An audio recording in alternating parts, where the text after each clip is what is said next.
ఈ ఉదయమున నీవు ఎవ్వరినీ కలుసుకొనక ముందు ప్రభువును కలుసుకో. నీవు ఎవ్వరినీ చూడకముందు ప్రభువును చూడు. నీవు ఎవ్వరితో మాట్లాడకముందు ప్రభువుతో మాట్లాడు. నీవు దేనిని వెదకకముందు ఆయన రాజ్యమును నీతిని వెదకు.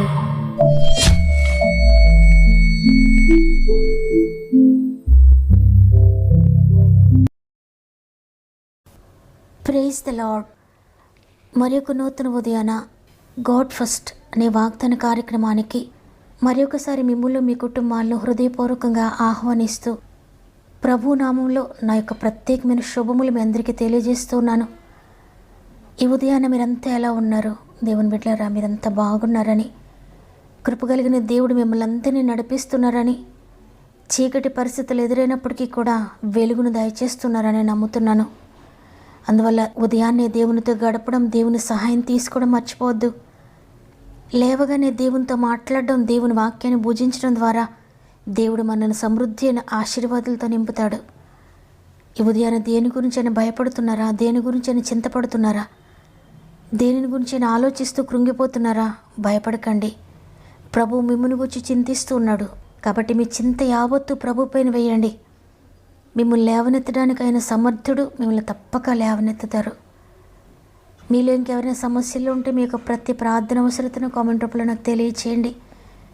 మిమ్మల్ని అందరినీ బలిష్టమైన దేవుని చేతులకు అప్పగించి, మీ సమస్యలన్నిటిని కూడా ఆయనకు అప్పగించి మిమ్మల్ని అందరి గురించి ప్రార్థిస్తున్నాను. మీరు కూడా ప్రార్థించండి. ప్రార్థన వినే దేవుడు, ప్రార్థనకు జవాబిచ్చే దేవుడు ఆశ్చర్యకరమైన కార్యములు మనందరి జీవితంలో జరిగిస్తున్నారని నేను నమ్ముతున్నాను. మీరు కూడా విశ్వసించండి. దేవుని శక్తిని, దేవుని కార్యాలను చూడబోతున్నారు. సమస్త మహిమ, ఘనత, ప్రభావములు దేవునికి చెల్లునుగాక. ఈరోజు దేవుడు మనకు అనుగ్రహిస్తున్న శ్రేష్టమైన వాగ్దానం యెషయా గ్రంథము 30వ అధ్యాయము 18వ వచనము. యెహోవా న్యాయము తీర్చు దేవుడు, ఆయన నిమిత్తము కనిపెట్టుకుని వారందరూ ధన్యులు. ఆమేన్. ఈ వాగ్దానాన్ని వింటున్న ప్రియ సహోదరి, అన్యాయం రాజ్యమేలుతున్న లోకంలో అన్యాయం అనుభవిస్తూ ఉన్నవా? ప్రియ సహోదరుడా, ఎక్కడికి వెళ్ళినా మీకు న్యాయం జరగడం లేదా? స్వార్థపూరితమైన లోకంలో న్యాయాన్ని అన్యాయంగా త్రిప్పివేస్తూ ఉన్నారా? నీ జీవితంలో కుటుంబం అంతా ఒక్కటే మిమ్మల్ని ఒంటరిని చేశారేమో, సమాజం అంతా ఒక్కటే మిమ్మల్ని ఒంటరిని చేశారేమో. అయితే మీ బాధను చూచిన దేవుడు, మీ హృదయాన్ని పరిశీలిస్తున్న దేవుడు, మీ అన్యాయాన్ని చూచిన దేవుడు ఈరోజు వాగ్దానం చేస్తున్నారు, నేను న్యాయము తీర్చు దేవుడును అని. అన్యాయాన్ని అనుభవిస్తూ, నిందలను అనుభవిస్తూ, అవమానాలను అనుభవిస్తూ కూడా దేవుని కొరకు ఎవరైతే కనిపెట్టుకుంటారో, ఆయన సన్నిధిలో ఎవరైతే మొరపెట్టుకుంటారో వారిని ధన్యులుగా చేస్తాడు దేవుడు. అంటే వారికి న్యాయం తీర్చడమే కాకుండా వారిని బ్లెస్ చేస్తాడు. ఎక్కడైతే అన్యాయం పొందారో, ఎక్కడైతే అవమానించబడ్డారో, ఎవరి ద్వారా అయితే హింసించబడ్డారో అక్కడే వారి ఎదుటనే మిమ్మల్ని హెచ్చించబోతున్నాడు. వారి ఎదుటే నీ తల ఎత్తబోతున్నాడు. వారందరికీ మిమ్మల్ని ఆశీర్వాద కారణంగా చేయబోతున్నాడు దేవుడు. ఎందుకంటే ఆయన పక్షపాతి కాడు, ఆయన లంచగొండి కాడు, ఆయన ప్రలోభాలకు లోనవాడు. నావారు నీవారు అనే భేదం లేనివాడు ఆయన. ఆయన కొరకు కనిపెట్టుకుని వారందరికీ న్యాయం తీరుస్తాడు. నీకు ధనమున్నా లేకపోయినా, నీకు పేరు ప్రతిష్టలున్నా లేకపోయినా, నీకు ఆస్తులు అంతస్తులు ఉన్నా లేకపోయినా, ఈ లోకంలో నీకు ఏమీ లేకపోయినా, నీవు న్యాయాన్ని జరిగిస్తూ, నీతిని జరిగిస్తూ ముందుకు వెళ్తే చాలు. నీవు అన్యాయం అనుభవిస్తున్న వేళ ఆయన నీ కొరకు నిలువబడతాడు, నీ పక్షంగా పోరాడతాడు.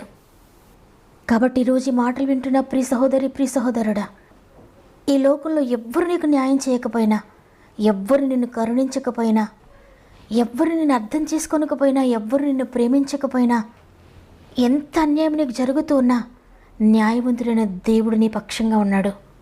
నీ కేసు ఆయన దగ్గర తీసుకువెళ్ళు. ఈ వాగ్దానాన్ని వింటూ మీరు అనుకుంటున్నారేమో, నా కేసు డిఫరెంట్ అయ్యా, అందరిలాంటి కేసు కాదు నాది, నాది చాలా డిఫరెంట్ అయ్యా. నేను ఎలా చెప్పాలో తెలియడం లేదు, ఎవరికి చెప్పాలో తెలియడం లేదు, ఎవరికి చెప్పినా అర్థం చేసుకోలేరు, ఎవరికి చెప్పినా నన్ను అపార్థం చేసుకుంటారు, ఎవరికి చెప్పినా నన్ను తప్పుగా అర్థం చేసుకుంటారు, ఇది ఎవరికి అర్థం కాని పరిస్థితి అని నువ్వు అనుకుంటున్నావేమో. అయితే నా ప్రభు అంటున్నాడు, నా దగ్గరికి రా, ఆ కేసు నా దగ్గరకు తీసుకురా, నేను న్యాయం తీరుస్తానని. నీవు పడిపోయిన స్థితిని చూచి, నీ జీవితంలో నా సమస్యను చూచి అందరూ ఇక వారి పని అయిపోయింది, ఇక లేవలేరు అనుకుంటున్నారేమో. ఆనాడు దానియేలుని గూర్చి కూడా అందరూ ఆ విధంగానే అనుకున్నారు. దానియేలు సింహాల బోన్లో పడిపోతున్నాడు, ఒక చాప్టర్ క్లోజ్ అయిపోయింది అనుకున్నారు. అయితే దేవుడు అప్పటి నుండి ఒక నూతన చాప్టర్ను ప్రారంభించాడు. సింహాల బోన్లోకి వెళ్ళిన తర్వాత దానియేలును అధికంగా హెచ్చించాడు దేవుడు. అక్కడ దానియేలు పక్షంగా నిలవబడ్డానికి, దానియేలుకు న్యాయం తీర్చడానికి రాజు కన్నా ఉన్నతమైన వారు ఎవ్వరూ లేరు. అందుకే దానియేలు న్యాయం కొరకు ఎవ్వరి మీద ఆధారపడలేదు. నా దేవుడు మాత్రమే నాకు న్యాయం తీర్చగలడని ఆయన నిమిత్తం ఆయన సన్నిధిలో కనిపెట్టుకుని ఎదురు చూచాడు. దానియేలు చేసిన ప్రార్థన చట్టాలను మార్చివేసింది, శాసనాలు మార్చివేసింది, రాజాజ్ఞను మార్చివేసింది. అవును, ప్రార్థన మనలను పరలోకపు కోర్టుకు తీసుకువెళ్తుంది. ఆ మహోన్నతుని దేవుడు, ఆ జడ్జి మౌనంగా ఉండడు, తప్పక న్యాయం జరిగిస్తాడు. ఇశ్రాయేలీయులకు ఎర్ర సముద్రం అడ్డుగా వచ్చినప్పుడు ఫరో సైన్యం కూడా అనుకున్నారు, ఇక వారు ఎలా తప్పించుకుంటారు, వారిని తప్పించి వారెవ్వరు లేరు, వారి పని అయిపోయింది, ఇక మాకు దొరికేశారు, మా చేతికి చిక్కారు అనుకున్నారు. అయితే న్యాయం తీర్చే జడ్జి ఉండడని వారికి తెలియక, పరలోకపు జడ్జి వారి పక్షంగా ఉన్నారని తెలియక, సర్వసృష్టికెత్తిన దేవుడు వారికి న్యాయం తీరుస్తారని తెలియక వారు ఆ విధంగా అనుకున్నారు. అయితే జడ్జి మౌనంగా ఉండలేదు, వారి పక్షంగా పోరాడాడు. ఎర్ర సముద్రాన్ని 2 పాయలుగా చేసి వారిని దాటించాడు. అవును, ఈరోజు నీ జీవితంలో నీ కేసు ఎంత డిఫరెంట్ అయినా, ఇంతవరకు ఎవరి జీవితంలో ఎటువంటి పరిస్థితి జరగలేదు, నా కుటుంబంలోనే ఉంది, నా బిడ్డకే ఉంది, నా భర్త జీవితంలోనే జరుగుతుంది, నాకున్న ఆర్థిక బంధకాలన్నీ చాలా భయంకరమైనవి, ఇటువంటి పరిస్థితి ఎవ్వరికీ ఉండదు, నేను అనుభవిస్తున్న వ్యాధి, నేను పడుతున్న ఈ బాధ చాలా భయంకరమైంది, అది ఎవరికి చెప్పుకోలేనిది, ఎవరికి చెప్పుకుని నన్ను అవమానిస్తారు, నా పాపం చాలా భయంకరమైంది, ఇటువంటి స్థితి ఎవరికీ ఉండదేమో, అది నాకే తెలుసు, నేను ఎలా విడిచిపెట్టగలుగుతానో, నన్ను ఎవరు విడిపిస్తారో అని ఈరోజు నీ పరిస్థితిని బట్టి కృంగిపోతున్నావా? ఎవ్వరికీ లేదటువంటి పరిస్థితి నాకే ఉంది, నా జీవితంలోనే ఉంది అనుకుంటున్నావా? నీ కేసు ఎంత డిఫరెంట్ అయినా, ఇంతవరకు ఎక్కడ చూడని కేసు అయినా పర్వాలేదు, పరలోకపు జడ్జి దగ్గరికి రా, ఆయన నీ కేసుని డీల్ చేస్తాడు, నిన్ను విడిపిస్తాడు, నీకు న్యాయం తీరుస్తాడు. ఇన్ని సంవత్సరాలుగా నేను నలిగిపోతున్న ఈ కోర్టు కేసు చాలా భయంకరమైంది, ఎవ్వరికీ చెప్పుకోలేని పరిస్థితి, ఎవరికైనా చెప్పిన అర్థం కాని పరిస్థితి, ఈ కేసు నుండి నన్ను ఎవరు విడిపిస్తారు, నేను ఎలా గెలుస్తాను, నాకు న్యాయం ఎలా జరుగుతుంది అని అనేక సంవత్సరాలుగా నీవు ఎదురు చూస్తున్నావా? ప్రియ సహోదరి, ప్రియ సహోదరుడా, న్యాయాధిపతి నీకు న్యాయం తీరుస్తానని వాగ్దానం చేస్తున్నారు. కాబట్టి ఆయన సన్నిధిలో మోకరించండి.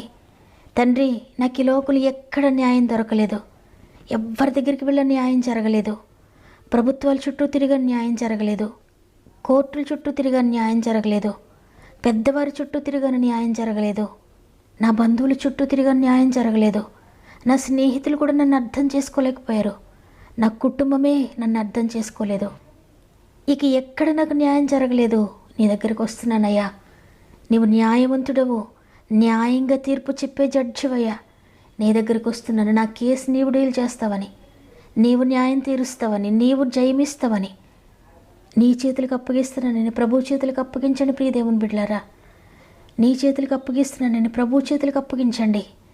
త్వరలో నేను న్యాయం పొందుకోబోతున్నావు, త్వరలోనే అద్భుతకరమైన విడుదల దేవుడు నీకు దయచేయబోతున్నాడు. అందువల్ల ఎంతకాలం నుండి నువ్వు కేసులో ఓడిపోతూ ఉన్నా, ఏ పరిస్థితిలో ఓడిపోతూ ఉన్నా, ఈరోజు జడ్జి చేతులకు అప్పగిస్తున్నానని ఒక్క నిమిషం నాతో మోకరిస్తారా? ప్రార్థన చేద్దాం. తండ్రి, నీకు వందనాలు, నీ కృపను బట్టి మరొక దినాన్ని మాకు అనుగ్రహించారు, మమ్మల్ని సజీవ లెక్కలు ఉంచినందుకు వందనాలు. తండ్రి, మీరు ఏ కేసులో ఓడిపోతున్నారో, ఎక్కడ ఓడిపోతున్నారో, దేని విషయంలో ఓడిపోతూ పడిపోతూ ఉన్నారో, దేనిని గురించి నలిగిపోతున్నారో, అవమానాలు నిందలతో వెళుతున్నారో ముందుకు, ఈరోజు నేను మీకు న్యాయం తీర్చబోతున్నాను. మీ కేసు ఎంత భయంకరమైందని భయపడదు ఈరోజు వాగ్దానం చేశారయ్యా. తండ్రి, ఎంతమంది వాగ్దానాన్ని విని విశ్వసించి మోకరించారో, ఎన్ని మోకాళ్ళని సన్నిధిలో ఉంగాయో, వారందరికీ జీవాన్ని ఇస్తున్నందుకు, వారందరి జీవితాల్లో, వారందరి కుటుంబంలో జీవాన్ని నింపుతున్నందుకు, ఆశ్చర్యకరమైన వాక్కును వారి గృహాల్లో పంపించి అద్భుతకరమైన విడుదల మీరు దయచేస్తున్నందుకు వందనాలయ్యా. నమ్మిన వారందరి జీవితాల వాగ్దానం నెరవేర్చబడును గాక. వారి కేసు ఎంత డిఫరెంట్దైనా మీరు జోక్యం చేసుకుని, మీరు డీల్ చేసి, మీరు విజయాన్ని ఇస్తున్నందుకు వందనాలు చెల్లించుకుంటున్నాను. మరి ముఖ్యంగా తండ్రి ఎంతోమంది బిడ్డలు ప్రార్థన వస్తూ కోరుతున్నారయ్యా. అందరినీ గాయపడిన చేతులకు అప్పగిస్తున్నాను తండ్రి. వారి జీవితంలో ఎన్నో సంవత్సరాలుగా జరగని కార్యములు ఉన్నాయి. వారి జీవితంలో ఎంతో కాలంగా బాధపడుతున్న కార్యాలు ఉన్నాయి. వారి జీవితంలో ఎన్నో సంవత్సరాలుగా కన్నీరు కారుస్తున్న పరిస్థితులు ఉన్నాయి. ఇవన్నీ కూడా నీకు అసాధ్యం కాదయ్యా. నీకొక్క సెకండే చాలు తండ్రి. చనిపోయిన లాజరు బయటకు రాని చెప్పడానికి ఒక్క సెకండే సరిపోయింది మృతుడైన లాజరును సజీవునిగా చేయడానికి. ఈరోజు ఎంతమంది మృతులుగా ఉన్నారో, ఎంతమంది చీకటి పరిస్థితులు అనుభవిస్తున్నారో, ఎంతమంది పాపంలో, శాపంలో, వ్యసనాలతో ఉన్నారో తండ్రి. ప్రతి ఒక్కరిని కూడా విడిపించండి నాయన. భయంకరమైన చీకటి అంధకారపు శక్తులతో బంధించబడి ఉన్నారో వారందరినీ విడిపిస్తున్నారు నమ్ముతున్నాను తండ్రి. చీకటి శక్తులు నజరేయుని యేసు నామములో గద్దిస్తూ ఉన్నాను. ప్రతి కుటుంబాన్ని విడిచిపెట్టి వెళ్ళిపో దుష్ట సాతానా. నీవెన్ని ఎత్తులేసినా, ఎన్ని ప్లాన్స్ వేసినా ఏ ప్లాన్ కూడా ఏ బిడ్డ జీవితంలో నెరవేరదు. ఎందుకంటే ప్రతి ఒక్కరి మీద యేసు రక్తపు గురుతుంది. ఆ రక్తపు గురుతున్న చోట నువ్వు ఉండలేవు సాతానా. ప్రతి కుటుంబాన్ని విడిచి వెళ్ళిపోమని యేసునామములో ఆజ్ఞాపిస్తున్నా. ప్రతి శరీరాన్ని విడిచిపెట్టి పొమ్మని యేసునామములో ఆజ్ఞాపిస్తున్నా.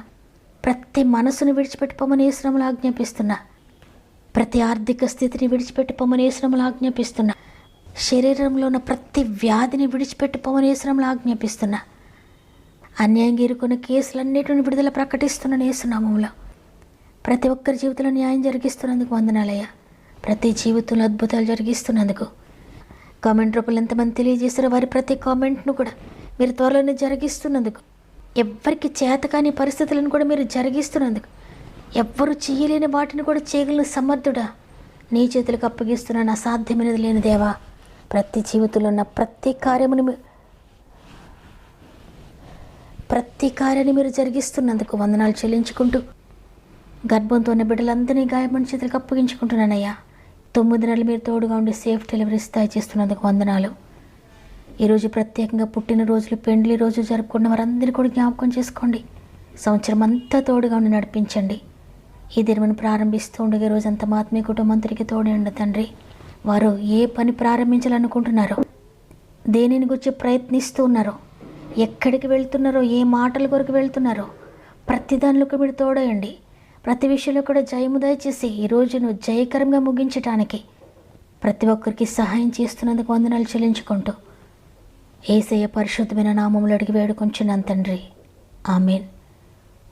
అనేక సంవత్సరాలుగా న్యాయం జరగక ఓడిపోతూ వస్తున్న ప్రియ దేవుని బిడ్డ, పరలోకపు జడ్డు నీకు న్యాయం తీర్చబోతున్నాడు. భయపడొద్దు. నీ ప్రతి కేసును దేవుని చేతులకు అప్పగించు. ఈ వాగ్దానం నా కొరకే అన్న వారందరూ ఆమెను కామెంట్ చేయండి. లైక్ చేయడం, షేర్ చేయడం మర్చిపోకండి. దేవుని చిత్తమైతే తిరిగి రేపు అందరం కలిసి ఆయనను స్తుతిందాం. అంతవరకు ప్రభు మీకు, మీ కుటుంబాలకు తోడేండి నడిపించునుగాక. God bless you.